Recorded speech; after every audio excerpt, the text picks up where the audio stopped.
que yo viví al frente de la René Schneider. Era amigo del Chano Caca, igual me daba susto que se me apareciera Jesús en el colegio.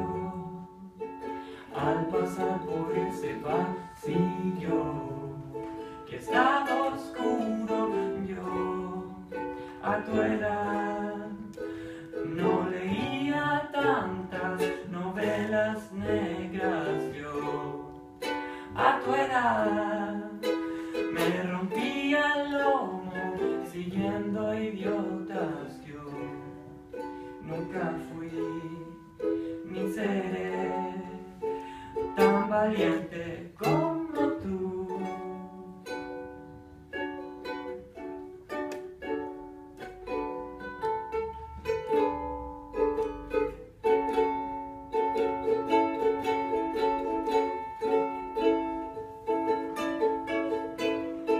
Piensa que yo jugaba en Rangers y nunca me pusieron de titular en el campeonato.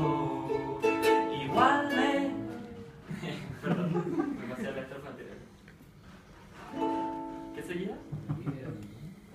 David era tan bueno y escuchábamos a Gilda camino a Temuco. En el bus quedaba la zorra mientras yo rezaba. Yo a tu edad era tan lampiño como fui de feto. Yo a tu edad no escuchaba a nadie si no era un cura. Yo nunca fui ni seré tan valiente como tú.